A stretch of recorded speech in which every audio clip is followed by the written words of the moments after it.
Join me in the Pledge of Allegiance. I pledge allegiance to the flag of the United States of America and to the republic for which it stands, one nation under God, indivisible, with liberty and justice for all.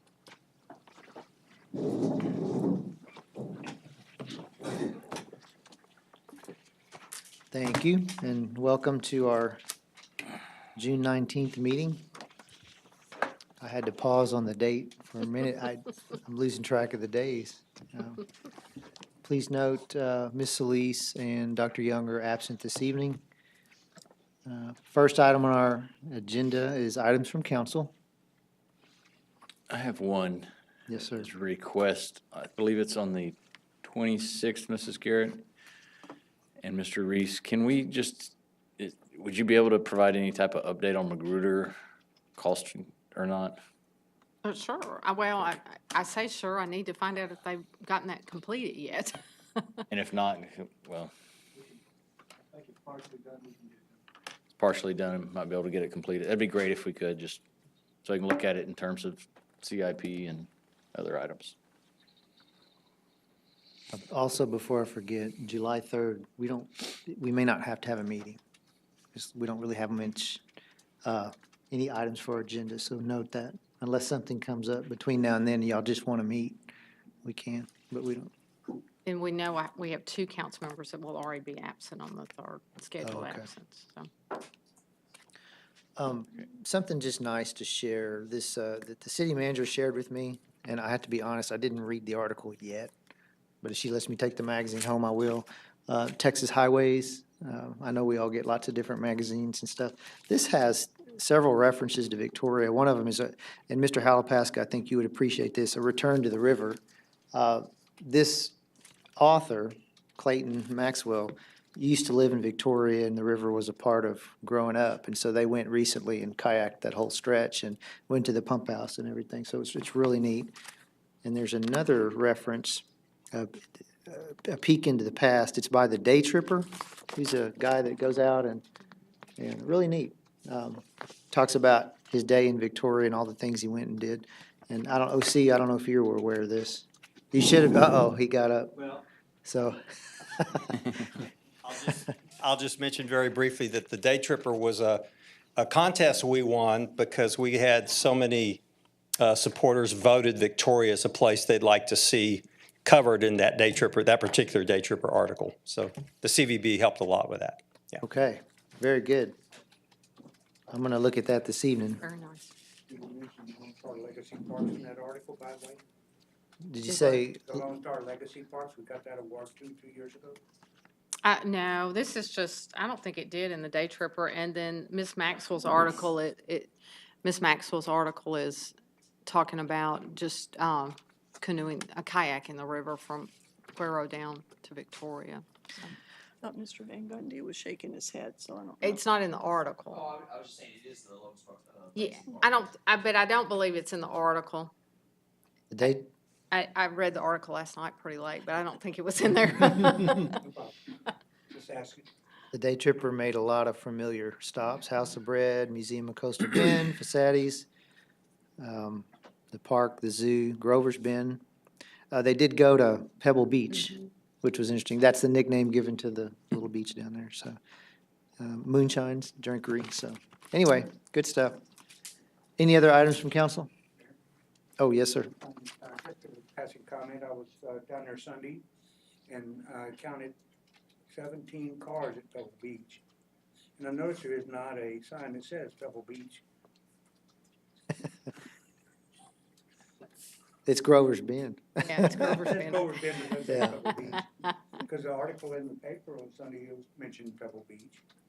And it had been covered over since the flood of '98, when reopened a few years back. It's become quite popular. Just wondered if you'd be in line to ask to see about putting up a sign that says Pebble Beach. Be glad to.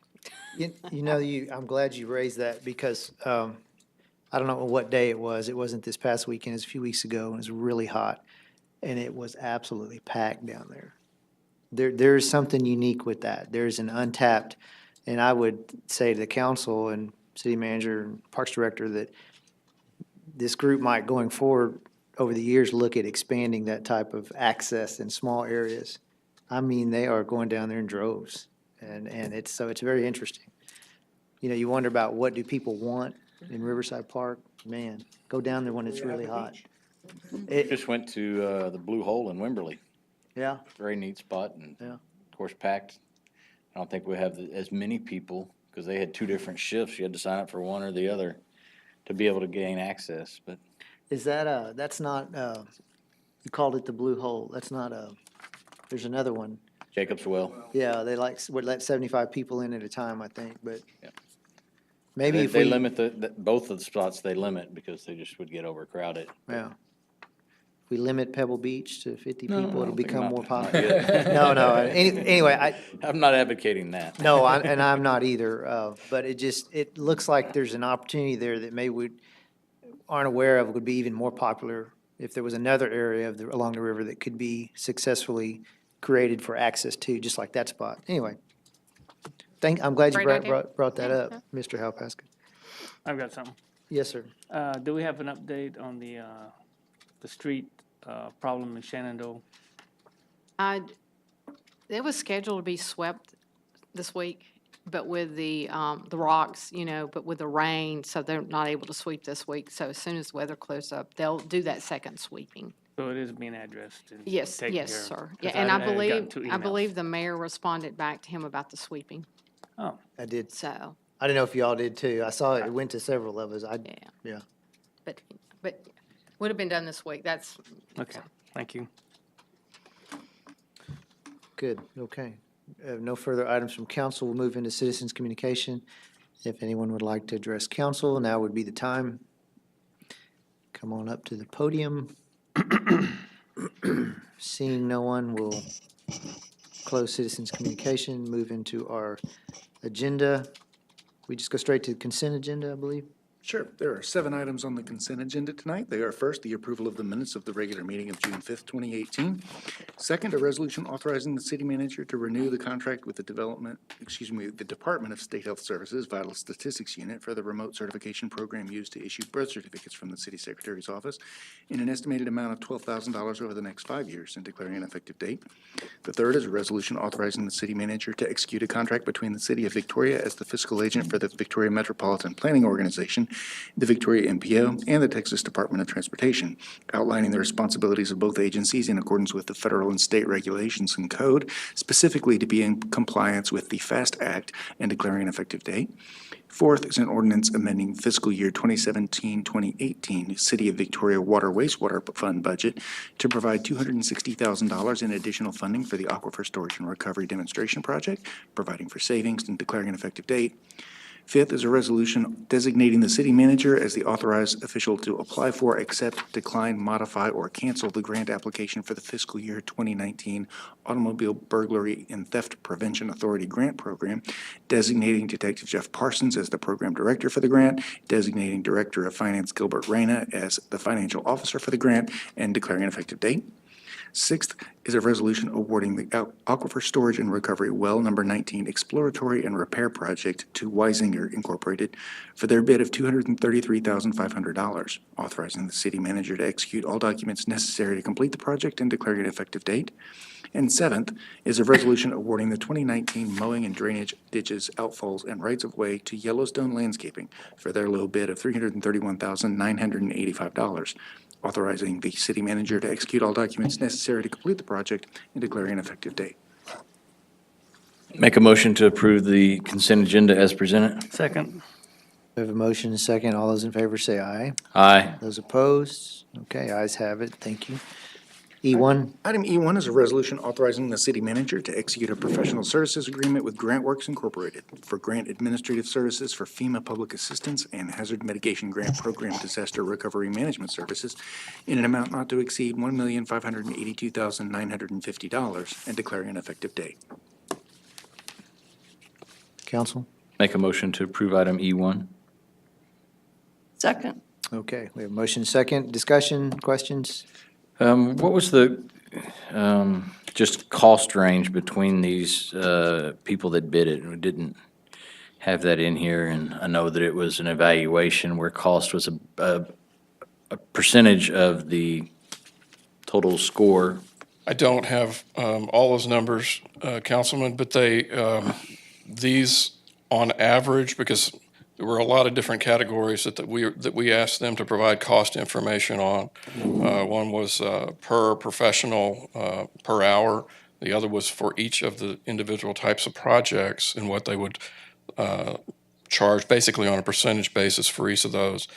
The GrantWorks proposal was as good or better in terms of pricing than the others. Two of the others were significantly higher on all accounts. One other was fairly close in some areas and higher in others. So there wasn't really an apples to apples comparison. Okay. The other question I had, because it looks like, wow, we're spending 1.58 million to have someone help us with grants, but it's the maximum amount based on an estimate of cost of the projects. Correct. What's that total cost of projects together? Right now, the total estimated cost of those projects is just at right at $30 million. And that's so. Your maximum cost for this contract is going to be, like you said, about a little over $1.5 million. That's assuming every single project gets funded by Texas Division of Emergency Management, and we choose to implement every one of those projects in the scope that it is currently envisioned. That's not going to happen, but I can't tell you today which of those are going to go forward and what their final costs are going to be. So, And they're only awarded, or they're only paid if the grant is approved and awarded? yeah, for post-award services, they only receive a payment if we get an award. Correct. Okay. Thank you. In the chart in the report, there's the total fees, and then there's a FEMA cost share and a city cost share. Could you explain why that chart is there? Is that some of that we hope Yes, we won't even pay that full 1.5? That's correct. What we would expect, if you did, again, all the projects and you came out with this grand total, almost $1.2 million worth of that, nearly 1.6 is the FEMA share. It's reimbursable by FEMA for the administration of those projects, and therefore the city, I guess you want to call it city out-of-pocket cost from city funds would be the $386,000 and change, Thank you. or a similar, breakdown. That's Even just better. 75-25. Even better. Yeah. Wow. Yeah. Thank you. Okay. And I will note that this is the first of contracts related to these types of activities. This is for, again, the FEMA-based programs. We're working on a contract with GrantWorks for the Community Development Block Grant Disaster Recovery Program, which is the GLO program that's currently rolling out. We don't have final numbers of what our allocations are going to be from the GLO yet. That's being worked out by the COG. So we weren't ready to bring that contract to you, but we're going to get started on that program through a letter of agreement with GrantWorks. And then as soon as we have confirmed allocations, we'll come back with a contract to administer those as well. Okay. One other quick question. The monies that would be awarded, is this for things of the city or things that would impact our citizens as well? These are for infrastructure projects primarily. Some are for hardening of facilities, some are for generators, some are for drainage projects. Those projects are listed in the third page of my cover memo for this agenda item. There are currently 9 projects. I suspect that we'll probably add some projects as we go, in which case we would come back and amend this contract. Thank you. I know people are watching. Is the river erosion issue going to come back in one of these at some point? I know that's a difficult one. I didn't mean to surprise y'all with that question. Well, no, and But I it's, did. it's also a different pot of money. So Okay. Ken's been working with NRCS for that, so. That's the same pot then with the floodgate control? Or is that a different one still? No, that's different. That is different, so. There's multiple pots Yes, I know. of money. It's hard to and keep them straight. It is, and, and you know, John talks about this, but I want to emphasize, you know, we don't have a full-time person to do this grant works stuff, you know. We just don't have the staff to do it, so it's important that we are able to contract with Grant Works to help us with that. So, and then two, with their experience, you know, as we're filling out the applications, they'll be able to give us advice on how that application, what needs to be said. And also, they may see stuff that, well, you didn't think about this, you need to be thinking about that. So I think it'll be a great benefit for us trying to receive this funding. Okay. Any further questions? All those in favor say aye. Aye. Those opposed? Okay, thank you. Go get all of it. Item E2 is a resolution granting a variance to section 2090B5C, which requires non-conforming driveways to be brought up to compliance when a site plan is required, and to section 2154E3, which requires all new and expanding developments regardless of land use to install sidewalks along their developments. For property located at 3605 North Navarro Street, occupied by Harbor Freight Tools and owned by Navarro Central Incorporated, and declaring an effective date. Make a motion to approve item E2. Second. Okay, motion second. Any questions? Pretty straightforward. All those in favor say aye. Aye. Those opposed, same. Okay. All right, what do we have left? Uh-oh. One report. The CBG. Okay. Yes. So we have a minor amendment report tonight. These minor amendments are basically administrative amendments that CDBG or HUD requires us to present to council and make available to the public. So we are proposing to reallocate approximately $40,000 in our 5-year plan. As you know, the city's yearly entitlement is approximately $500,000, which over 5 years totals to about $2.5 million. The amendment that we're proposing tonight, or that we've completed as administratively, represents approximately 1.75% of the total funding programmed into our 5-year consolidated plan. So what we're proposing is to shift approximately $39,420 from both the Children and Youth Services category and the Neglected and Abused Children category over to the Public Facility Special Needs category, the Mental Health and Services funding category, and the Senior and Disabled Services funding category. So we make those changes in the 5-year plan, and then we are then able to move over and make some changes in our yearly action plans, which we have amended our 2015, 2016, and 2017 action plans, and a lot of it is just shifting the programs from one category to another to make sure that they mesh and jive with the 5-year plan. We also have moved over some of our unallocated funds to for our sidewalk project in parks, as well as for 2017 this year, educational development, because we have some cross-training and succession planning going on, and HUD requires quite a bit of mandatory trainings. So these are our minor amendments. We will be coming forward later this fall with a major amendment, which has to follow the full public participation process to create some new programs. And we have approximately $100,000 in unallocated funding that we will be programming in with that major amendment that you will see this fall. Okay, so it won't all come back till fall, you just said? Till. The unallocated will. So Oh, these okay. these amendments are already submitted to HUD. We have to, once we finish, or they'll approve these now that they've been presented to council, and then we will bring in August our next year action plan. After our yearly action plan for this upcoming year is approved in August, we will begin working on a major amendment to the 5-year plan. Whole purpose of the report is just for public information. Okay. What, I just have to ask,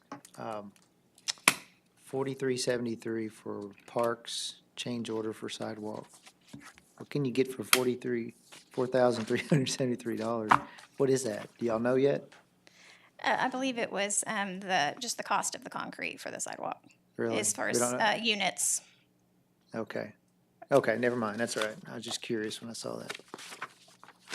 Okay, is there any further business?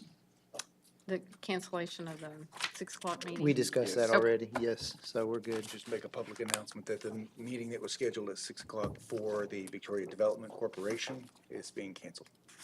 Due to absence of members, so. Lack yeah. of quorum. Lack yes. of a quorum, Okay. so minor issue, take care of that. They only meet once a year, so. And their only agenda item, as I understand, is to approve the minutes from last Minutes, year. yeah. So it's a required entity anyway, that the city has to have. Okay, if there's no further business, we're adjourned. Thank you. Thanks.